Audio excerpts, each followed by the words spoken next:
There's a little-known part of Hollywood that most people are not aware of, known as the Audience Test Preview. The recently released book, Audienceology, reveals this for the first time. Our podcast series, Don't Kill the Messenger, brings this book to life, taking a peek behind the curtain. And now, join author and entertainment research expert, Kevin Goetz. Most of you probably feel like you personally know our guest today because you grew up with him in your home as a star of the TV shows The Andy Griffith Show and Happy Days. His talent and curiosity led him behind the camera, making his directorial debut with the film Grand Theft Auto, and then moving on to such now iconic films as Parenthood, Cocoon, Backdraft, Apollo 13, and A Beautiful Mind, and successful documentaries on subjects like the Beatles, Pavarotti, and Jim Henson. And he's about to premiere his latest film, Eden. He has become one of the most honored directors, earning Oscars, Emmys, Golden Globes, and even a Grammy Award. And he's one step away from an EGOT. This episode is the 50th installment of Don't Kill the Messenger, so I'm pleased and honored to have this man as my guest today. We have worked together on more than half of his films. I respect him, I admire him, and I'm proud to call him a dear friend. Please welcome Ron Howard. Hey, Kevin, thank you. All that's very mutual, by the way. And who would ever kill the messenger? I mean, come on. Especially a smiling messenger such as yourself, and smiling, articulate, empathetic messenger. Well, I have to start with something you've been asked probably in every interview you've done, which is this notion of being the nicest guy in Hollywood. You treat people with such respect. Now, I have watched it because I've been a speaker in your off-site retreats. I have been with you throughout the post-production process on so many movies, and I just get a sense that you genuinely care about what people have to say and want to have them feel experienced. Tell me why that is so genuine. Well, first of all, it's that simple idea of treating people the way you'd like to be treated. You know, and I grew up with those values. And even in the TV shows that I did, especially the Andy Griffith Show, that was the spirit of that environment around that show. It was collaborative. There was discussion. There was problem solving. Sure, there was hierarchy, but it was very serious in terms of wanting a great outcome and recognizing that we were a part of a hit show that meant a lot to audiences. And you started at 5 years old. Yeah, but around the Andy Griffith Show, from the very beginning, I was exposed to the actors collaborating and participating in this thing, and a kind of a spirit around the show led by Andy Griffith, which was, hey, we're in it to win it. Ooh. We have audiences, we have a crowd, we have ratings. These things are important. And the way we're going to get there is through quality. And yet it can be fun and it can be playful. And it was this terrific sort of equilibrium there. And I've tried to maintain that in my working environments. And the other thing is, Kevin, is that I started directing very young. I was just to turn 23, the first day of filming. In fact, you left movie. SC. You never actually graduated SC because you worked as a director. Well, I started doing Happy Days. That's initially why I left SC. And then I began directing. I had achieved that dream. But in those first couple of films, I was so mortified that my age was going to somehow hurt me in the process, that the crew wouldn't respect me or the actors wouldn't respond or something. And as I gained a little more confidence, I found I could stop being so rigid, because initially I felt like I had to have every answer and I had to be strong and dig in and fight for everything. But my work was okay. It was enough that I was making some progress and headway, but it wasn't as good as I wanted it to be. And slowly but surely, as I began to be a little more comfortable with collaboration, the quality of my work just jumped. I could see it. And it was also more exciting for me. And so I discovered this sort of process, which can be a headache in its own right, but what you've been very much a part of, which is find out how people really respond, find out how your collaborators really feel, understand the ideas, and trust that you can be the filter, that you can be the editor-in-chief who will make the decisions. They won't always be popular, but they'll be informed. Informed decisions. I always tell people that. Why not have the information? You don't have to act on it, but at least know it. You know, as a child actor myself, and you know that we shared that, you once made a comment. I think we were working on Ransom, and I said, Ron, I was a child actor as well. You made a comment about taking me on with residuals. And I'll tell you, I'm still getting checks. It's unbelievable. It's the gift that keeps on giving. Those checks from our childhood are fun, but more amusing than helpful. Do you remember there's a bar in Studio City? It was called Residuals. No. If you went into the bar with a residual check under $1, they gave you a free drink. Really?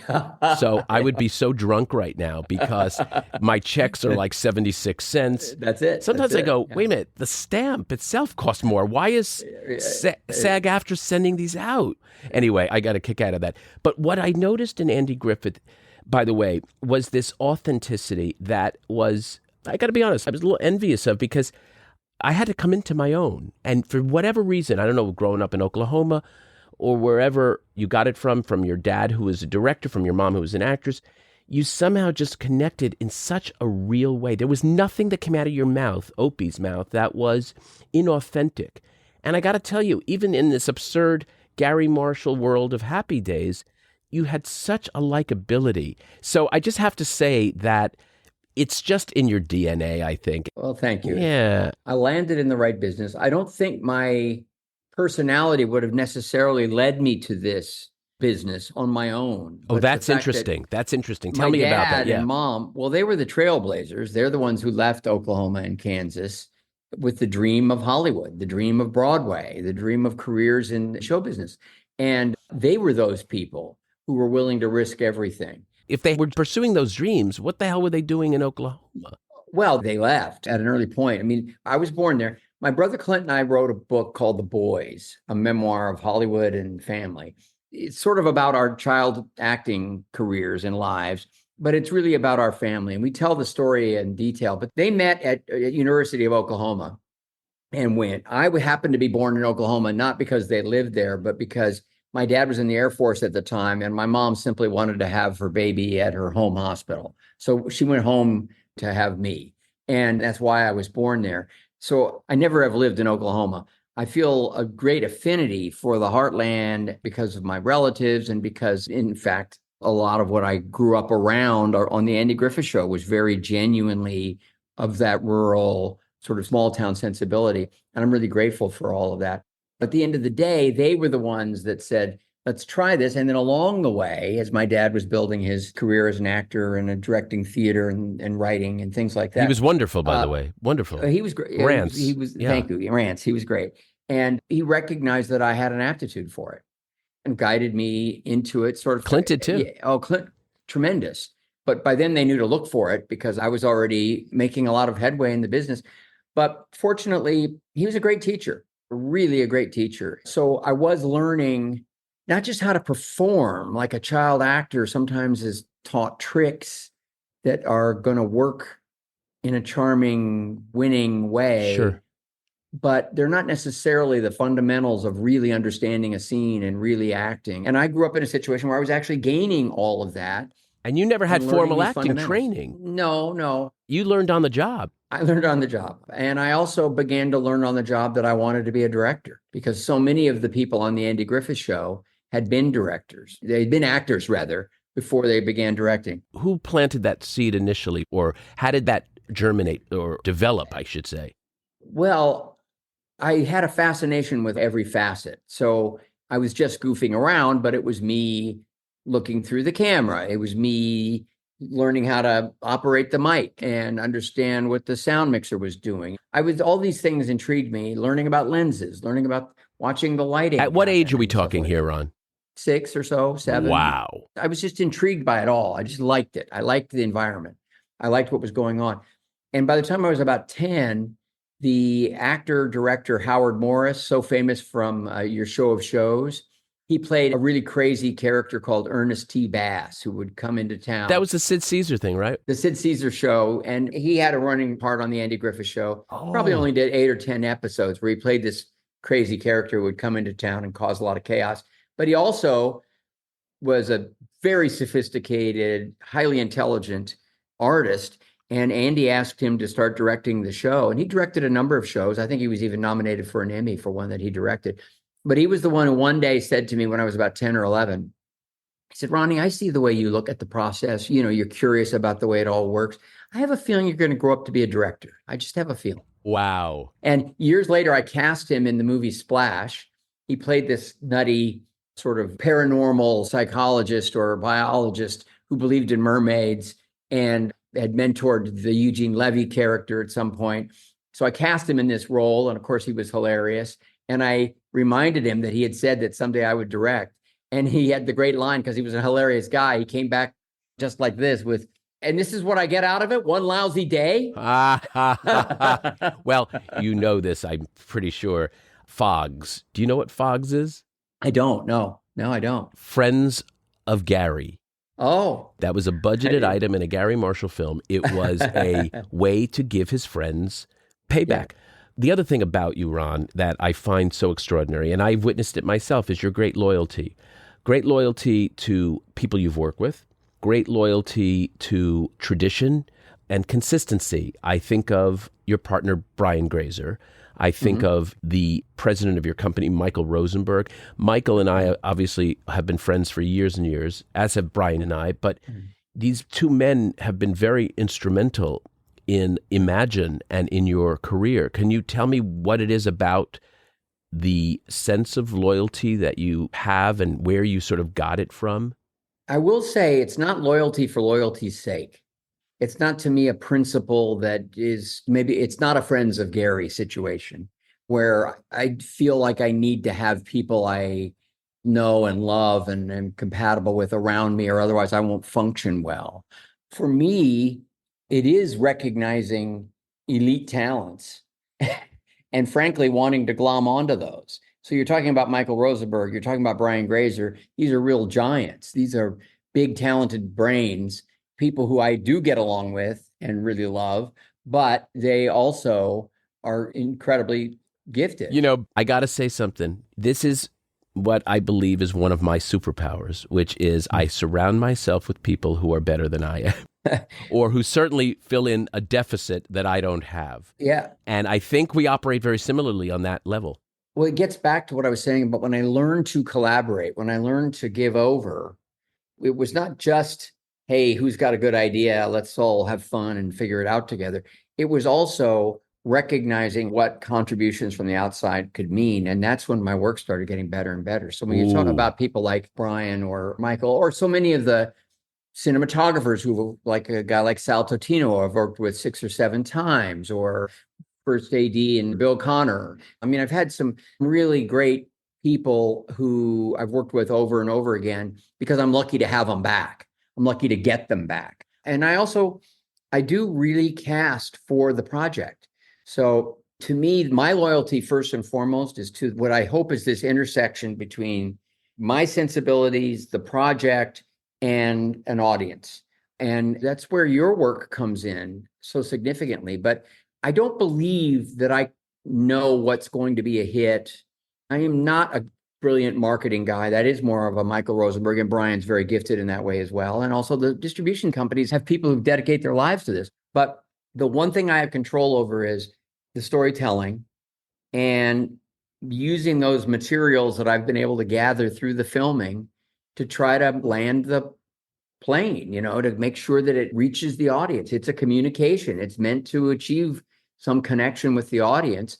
And once I've done that to the best of my ability, it works out better with some films than with others, but I can always move the needle toward that connection so that I feel that, well, if an audience member chooses to watch, there's a really high percentage chance here that they're going to enjoy it, that they're going to appreciate it. They're not going to feel like they wasted their time. You talk about that in my book, Audienceology. You talk exactly about that, about how you get to choose the project. You get to work on the script. You get to shoot it the way you want to. And then the day of reckoning comes where the rubber hits the road, where you have to turn your baby over to the audience. Yeah. And how does it register with them? Is it registering in the ways that I want it to? Is it registering in some other way that is surprising? Exactly. Yeah. What is the reality of that? And now what can I make of that? And so that's my loyalty. So when we talk about loyalty to people, I'm probably, again, it's not for sentimentality. Sentimental. Yeah, it's not sentimental reasons. Absolutely. It's all on behalf of the project. Well, I've certainly been very appreciative and grateful that you have requested me on every movie since we really began to know each other, because I wasn't even in the business in some of the early movies that you started out on. You've got about 10 years on me, but well, not quite, but almost. And so when I arrive at a Ron Howard screening, there's so many familiar faces, and that's what I love. It's like a family getting together again. And so I just love that. Anyway, I wanted to move to an area that really intrigues me, and that is because you've now achieved this body of work, 30 plus movies in a director's life, that is almost unheard of. You have to kind of go back to the old studio system to get that kind of accumulation of great work. People like to categorize, and they say you were influenced by some great directors. If you had to say the one director that you think you've sort of filled the white space of, or the vacuum of, before you, who came before you, who would that director be, do you think? Well, it is so different because there was a sort of a studio system, but I kind of I like directors with a lot of range who experimented, and there weren't that many of them. They tended to be specialists. So Billy Wilder, his tone's a little different than mine, but man, he had range. Howard Hawks is another one. Who it could be an adventure story, it could be science fiction, it could be comedy, but it was always a story well told, and the actors always flourished. So I always tried to kind of provide those values first and foremost. Over and above my enforcing some stylistic set of standards or some pattern aesthetically, I'm more interested in what the movie seems to need and want. And then, of course, I just love creating an environment where actors can flourish. That just thrills me. I enjoy that. I was going to say your superpower, in my view, is probably your sense of servicing the work and also the diversity and the versatility of your instrument. Like, I don't want to get too lofty about this, but like Scorsese, you kind of know what a Scorsese movie looks like. You kind of know what a Woody Allen movie looks like, a Tarantino movie looks like. You don't necessarily know what a Steven Spielberg movie looks like or a Ron Howard movie looks like, because it's more about this range of the underlying story, the underlying characters. Would you agree with that? Well, I do think there's something to that. I would put Ang Lee in the mix. Ang Lee is absolutely in your side. You can't know what an Ang Lee movie is. Diverse. You just know its quality. There's a chance it's going to be very, very good. Exactly. By the way, I consider Ang one of the greatest filmmakers of our generation. He's remarkable. But when I began to realize that I was going to have a career as a director, this dream of mine was going to become a reality. Well, there were two things that I wanted.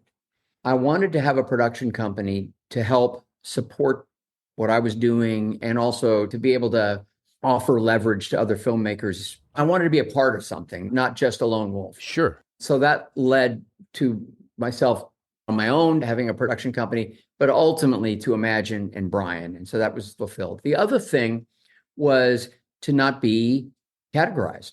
I wanted to be a kind of a chameleon. I said, I want to be, as a director, as diverse as Meryl Streep is. I would like people to accept that.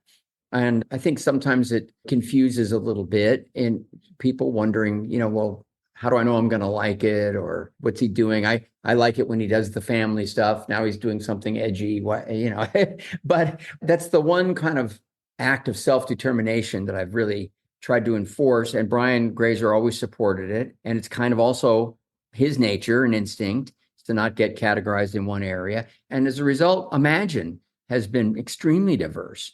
And we've done all kinds. How'd you meet Brian? We met on the Paramount lot when I was still on Happy Days, and he was a young, hustling TV movie producer. And he was a guy, he's the curious mind that he's written books about is very appropriate. He likes to meet people. It's also networking when it's in our business. He does it outside the business around the world. That's his way of kind of endlessly educating himself and advancing his sense of the world and the way it works, and in a really exciting I've never seen anyone way. with a more insatiable curiosity. Brian comes to every lunch that I have with him or meal with a pad and pen. I mean, seriously, and he takes notes. I'm like, am I that interesting, Brian? You are, but he's always been like that. So anyway, we had this lunch, and I was directing by then. I was directing TV movies. I'd done my first Roger Corman movie. Wait a minute, you worked with a great Bette Davis. Yes, I did. Amazing, Bette Davis. And there's a story there I'll tell in a second. But I wasn't cracking the feature business. And when I met Brian, we started talking. He had some good ideas for movies. And we put our heads together. And in no time, he had really landed excellent quality meetings for us with studios. And that first idea didn't sell, but the second one did. That was Night Shift. And around that time, I left Happy Days and decided to commit myself fully to directing. And we got Night Shift off the ground. And my last television movie was this Bette Davis movie, and it was well received, and it really did help solidify Night Shift for me as a director. What was she like, man? What was she like? She was pretty tough. So this was Tell me about Bette, Ron, please. I want to hear about Bette. So Anson Williams was my partner on this project. Potsy. This was his idea. That's right. And we had sold it to NBC, and it was fiction. You mean he was producing it with you? Is that what the... Yes. It was his idea, and we were producing partners on it, and I was going to direct it. We sold it, and it was a story that he generated. A woman named Nancy Sackett wrote it, an excellent TV writer. And it was this inspirational story, fiction, but very much based on reality, about a disabled, wheelchair-bound girl, 14 years old, who dreamed of flying. And that was all she cared about. And her parents were very protective, and no one thought she could do it. She lived in a small town. And Bette Davis played this aerobatic pilot and teacher, flight instructor, who this little girl was able to convince to allow her to take lessons. And the parents, she sort of did it around the parents and supported this girl's dream. And that was it. And ultimately, she taught her how to fly. So I had found a girl who was 14 or 15 years old, who had lost the use of her legs, was wheelchair bound. And I'd auditioned a number of young women, and I thought she was good. She hadn't done anything professionally before, but I knew she could do the part. Susie Gilstrap was her name. And Bette Davis loved this role, and the network was willing to pay her price, which was pretty good in those days. What was it? You remember? $250,000 for 4 weeks of shooting. That's damn good. Television movie? In 1979 or 80. And she loved the role, but she was terrified that I wanted to cast this girl who wasn't a professional opposite her. Oh. And she was really resisting this. And I hadn't met her. I just knew she was interested in the role. So finally I had to call her up and say, you've submitted a few candidates. I've met them, but I really want to go. Able-bodied actresses? Able-bodied actresses, yeah. Got it. And I said, I really feel that the authenticity of this choice is going to be worth the extra care we have to take in helping her deliver a good performance. And I hope you understand. And she said, well, I don't really agree. I said, well, I'm sorry, but I'm going to go that way. And she kept calling me Mr. Howard on the phone. How old were you? I said, how old were you? I was 25. And I said, I love that. Well, Miss Davis, please just call me Ron. And she said, no, I will call you Mr. Howard until I decide whether I like you or not, and hung up the phone. So now I'm spinning. And I actually talked to my dad about it. And he said, look, she's an Academy Award caliber artist. All great actors know they need good direction. So get out there and do your job. Just be there and do your job. The work. Eleonora Duse. Yeah, that's it. So the first day, we had a little rehearsal day. That was okay, but she just kept calling me Mr. Howard, but it was okay. And then our first day of filming was in Texas, in Plano, Texas. It was summer. It was hot. So we were going to do this scene where she's sort of sitting in this mock-up of an airplane, and we were going to move it around, make it seem like she was doing aerobatics, and she was kind of faking it. She was doing it. Wasn't quite right. I went up to give her direction. Oh, by the way, because her favorite director was William Wyler, and every photograph I saw of William Wyler, who's a great, brilliant director, but he always wore a suit and tie. So I decided in Plano, Texas in August, I would wear a suit and tie. Oh, that was smart. I was smart, man. But hot, because the only one I brought was corduroy. So it was pretty rough. That was pre-baseball cap. Well, no, I was wearing baseball caps even when I had hair. So No, with the suit and tie? probably. It was hot and sunny out there. Anyway, I go walking up to her to give her some direction. And she acts like she's just freaked out, like she's just startled. And loud enough for the crew to hear. She says, oh, you startled me because I saw this child walking up to me and I couldn't help but wonder, what of any consequence could this child possibly have to say to me? And she does the Bette Davis laugh. So I laugh too. And I kind of give her the note. I whisper it to her and she says, okay, fine, sure. And I'm walking back, popping Tums, and waiting to see what she will do. And she does the direction and we get through that shot. And the day is okay. I don't have to give her much direction. She's Bette Davis. It's all fine. At a certain point, late in the day, she was having trouble with this one exit. The timing wasn't right. And I suggested that she leave, I don't know, either earlier or later and hesitate before she got to the door and turn around and go or something. And she said, oh, no, that won't work. That's a bad idea. And I said, well, would you just try it for me? And she said, well, certainly I'll try it because, I've always been the director's kid. I'll try anything. So we tried it. We got through the rehearsal and she did the move, changed the timing, and immediately turned around and said, you're right. That works better. Okay, let's shoot it. We shot it. She did it that way. It went well. We finished out the day. When it was over, I said, well, Miss Davis, you're wrapped. Great first day. Thanks. I'll see you tomorrow. And she said, okay, Ron, see you tomorrow. And she patted me on the ass. I'm not kidding. Oh, so I would like to say the rest of it all went very smoothly. She remained a challenging customer, but we got along great. And look, when the whole thing was over and she was finished, we'd shot out her stuff in her 8 or 12 days or whatever it was. She actually privately said to me, you could be a good one. You could be another Wilder. And that was her last words to me on that. I'm getting a little choked up, so I have to say, I'm going to take a break. When we come back, we'll talk more with Ron Howard. Back in a moment.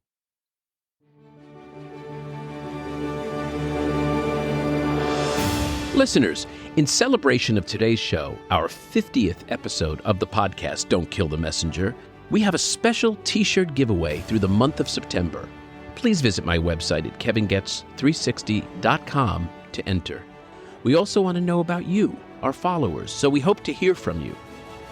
As always, I'm grateful for your support of my book Audienceology and in helping to spread the word about my podcast. Thanks, everyone.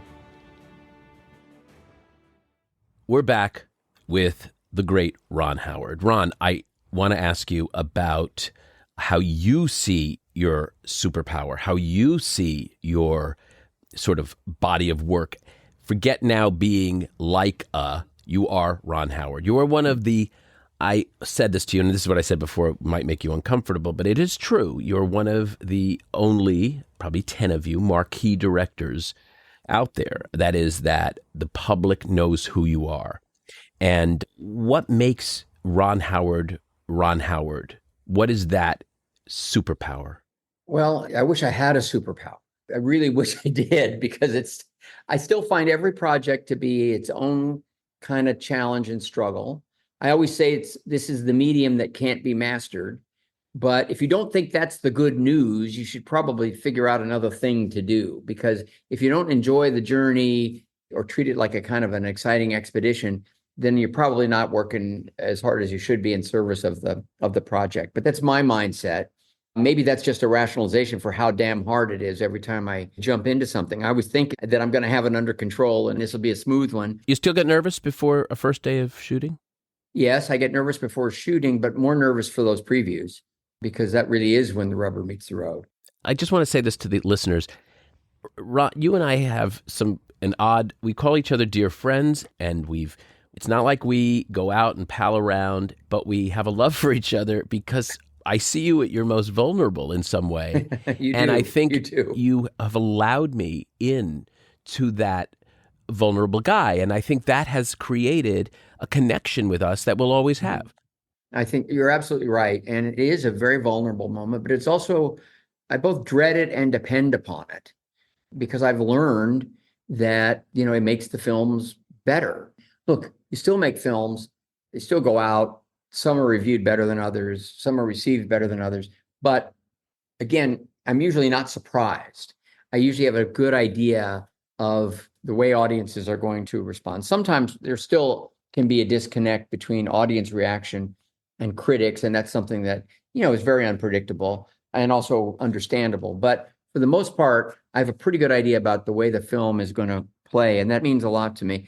But I think I, by my nature, do like to bring out the best in people around me. Not necessarily by making them more comfortable, because I think people work pretty hard on my films and I put them to it. I lead by example. I'm out there with them, but I expect a lot and they deliver a lot in front of and behind the camera. But I really do respect the people I'm working with and try to create an environment where they can excel. And I think that there's that. Also, I really love understanding story. I'm really interested in what stories have to say, what they can offer to an audience, what kind of performance opportunities that might give actors, where there are places to let the special effects or the music or the cinematography really shine. And I try to create the environment where the creative opportunity is maximized. And then I think I innately have a story sense which aligns with audiences. You have an incredible stomach brain. And you also have this, like Brian, but it's different than Brian's curiosity. You have a curiosity that I saw in that 5-year-old Opie and that I still see in the man today. And it's a humility, in fact. It's like, as you said, I'm never going to really master this because it's almost unmasterable. Right. And yet I'm learning each and every time out. Ron, if you had to have a time capsule, what would you put in it to show the body of Ron Howard's work? Well, I would put in some of the child acting, probably a Andy Griffith episode. And it was so formative, and something good from Happy Days and maybe The Courtship of Eddie's Father or something like that. Didn't you work with John Wayne too, by the way? I did in The Shootist. Yeah, that was a great experience. So a little acting. There was a child actor who grew up performing and evolved. And so therefore I would, as much as I might wince, I would have put in a couple of the early movies. I think Apollo 13 and Parenthood are probably two of my favorites from that mid-30s, early 40s, what was really, really hitting my stride when I was feeling confident and I had a support of the studio and the industry. And those are, in their own way, movies I'm really proud of and very personal. And then in recent years, I would put 13 Lives in. I'm really proud of that movie. Can I just say, Ron, I think it's it might be your highest testing movie that we've ever done. I believe it was. And I think maybe the highest that MGM had ever had. When you saw me come out with those numbers and looked at my face. That was incredible. Right? I couldn't believe it. It was too good to be true, but it was true. But also, it hasn't been exposed to the public yet, but I'm incredibly proud of Eden. Oh, what a departure. Let me just tell the listeners, Eden is such a departure for Ron Howard. It is edgy. It's provocative. It makes you think about what would you do, and I'm not going to give any spoilers here. And I so enjoyed working on it. And you also see some wonderful work from some actors. Oh, it's a great cast, and it's very much about people put through a gauntlet. It's inspired by real events. And it was a remarkable kind of eccentric group of people. I saw that mailbox, by the way, that in the Galapagos. Yeah. I did. Yeah, no, it's this story, again, it's a mystery to this day. So we're forced to make some assumptions and arrive at some conclusions in order to flesh out the story. But it's a survival story that really turns into a true crime thriller, but it's all driven by sort of the psychology and the emotion of these characters who are on essentially a desert island and fighting for territory, fighting for what is they believe theirs. I mean, it is so relevant. It's kind of like a season of Survivor, only not everyone survived. It was like Lord of the Flies. I mean, it's so cool. But it's also like Lord of the Flies meets 10 Little Indians, Agatha Christie, Yes, there is definitely a suspense thriller component to it. It's been a pleasure to work on, and I'm very proud of it, and I'm really proud of the performances, and so I can imagine that I would like to see it in the time capsule. Maybe, and certainly Beautiful Mind and Rush are two others.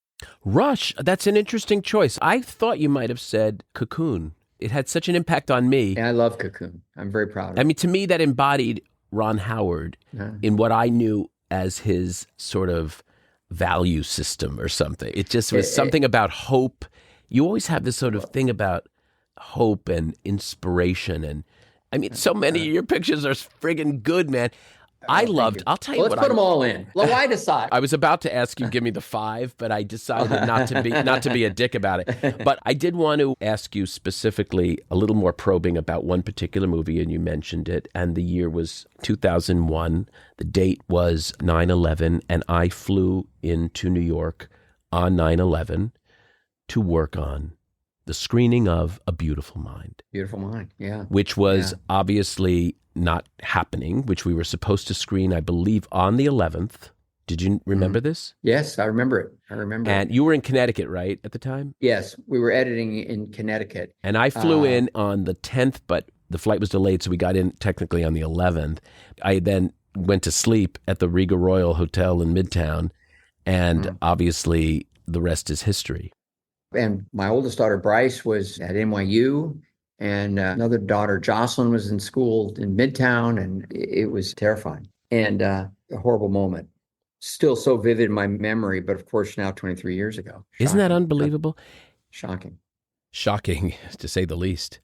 You know, the movie, of course, did test several weeks later, and of course went on to such great success. So switching gears here, you're now at the Academy Awards, and you hear, and the winner is Ron Howard, A Beautiful Mind.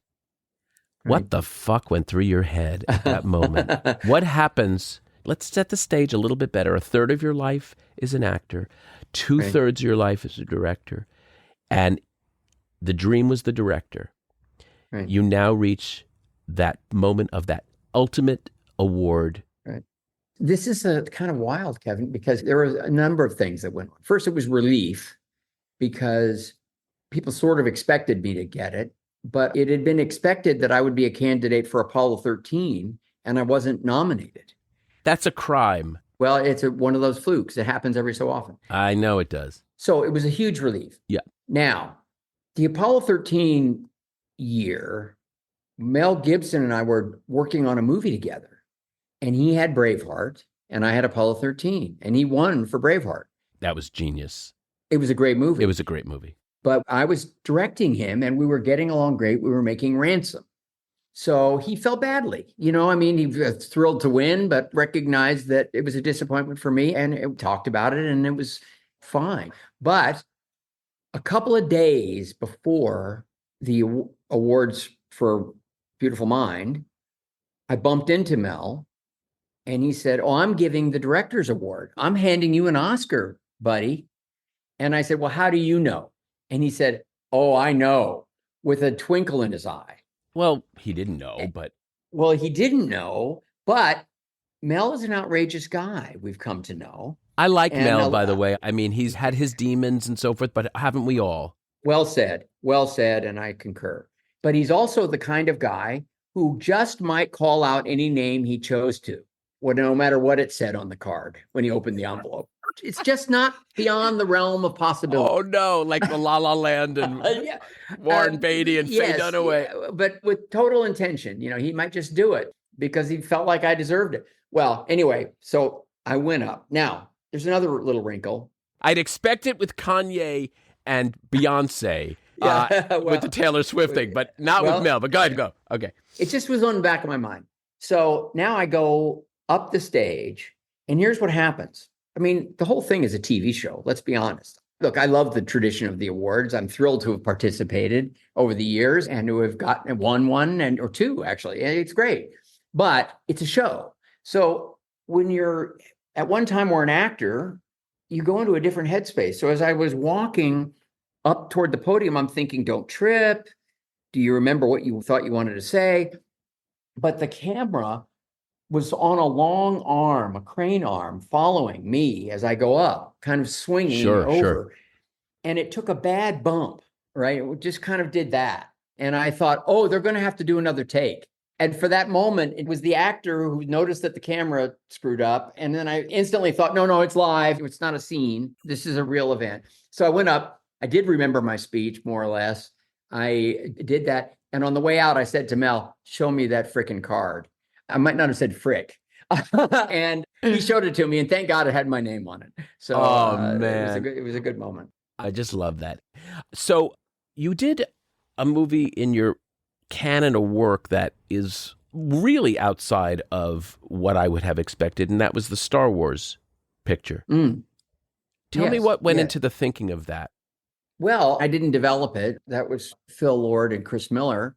And I had even visited them on the set at an earlier point. I'm a big fan.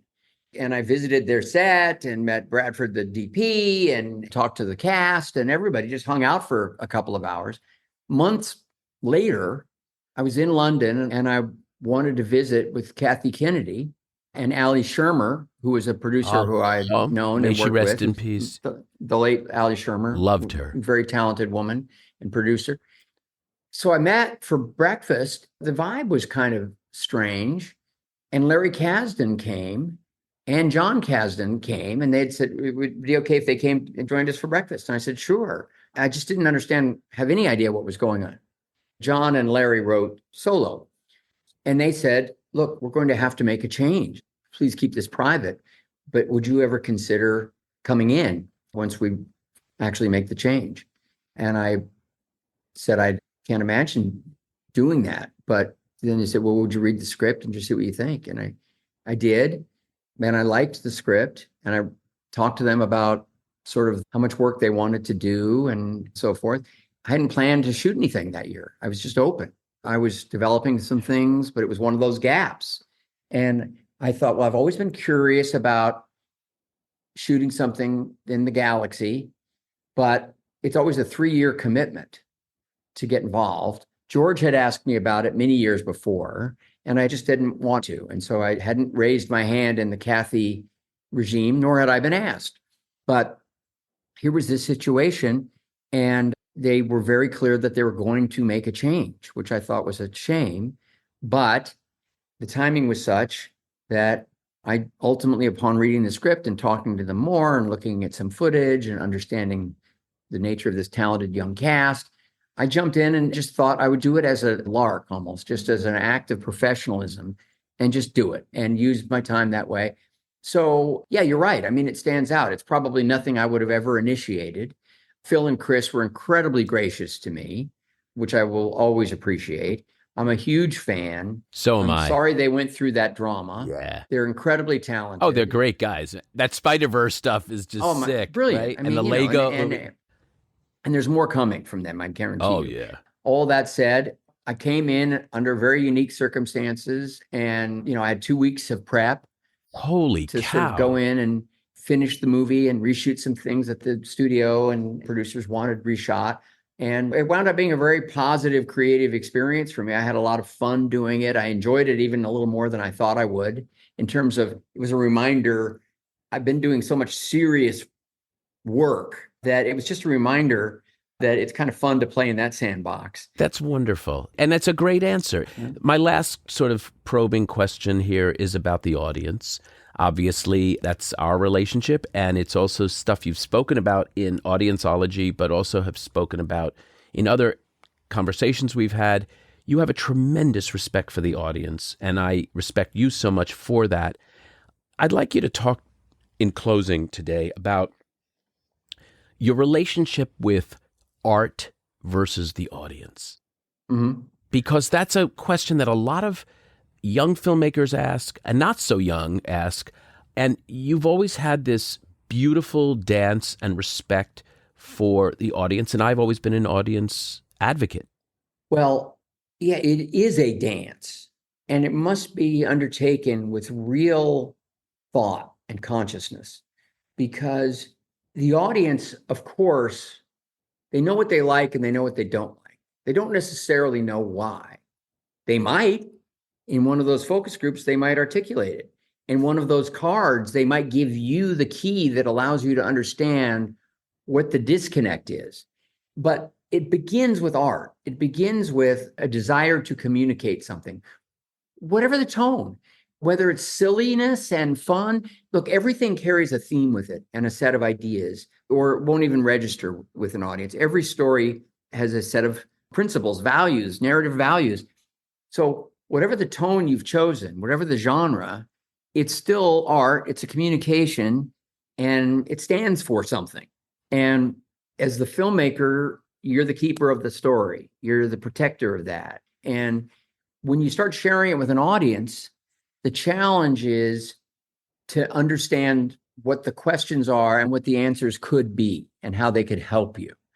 The question is, what do you think? Look, it's a little bit like if you tell a joke at a party and you don't tell it very well, it doesn't get much of a laugh, but you know there's something funny there. Maybe the next time you tell it better and it does get a laugh.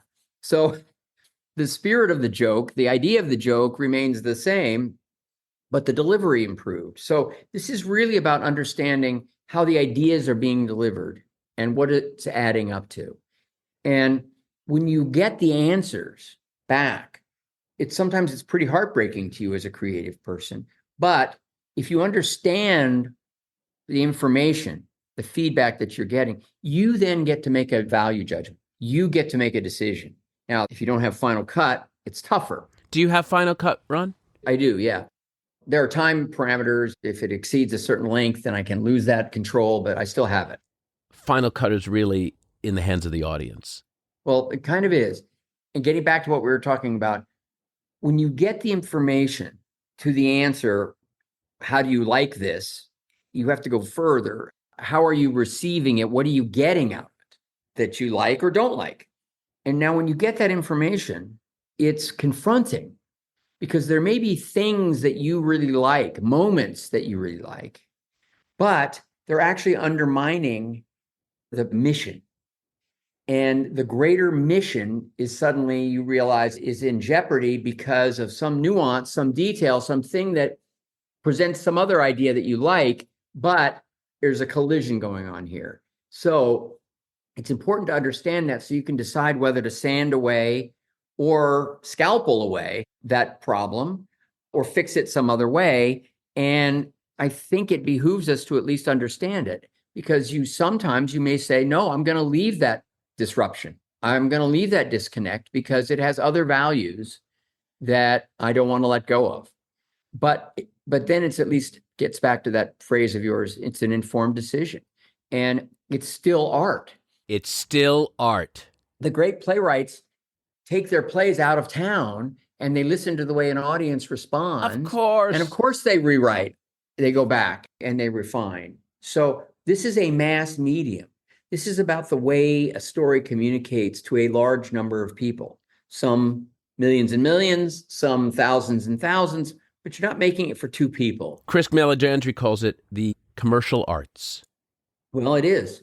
That's the way I view Yeah. it. And I think it's all creativity, and some of it feels frustrating because when you come to recognize that there are values that you like that are somehow impeding the audience's greater ability to connect with the story. And then you have to be careful that you don't start sanding things away so much that everything becomes bland and pedestrian. You've never, ever done that, nor Well, would I think you. I don't fall for that. Nor would you But- ever do that. But there's always a risk in that. I think that's the fear that you think once you give the studio an inch, say, they may take the yard or the, you know what I mean? And so I think that's the danger. But any filmmaker worth their salt is not going to allow that to happen. Ron Howard, what can I say? You are an American treasure. You are an authentic, solid human. You have had a career that is simply unbelievable.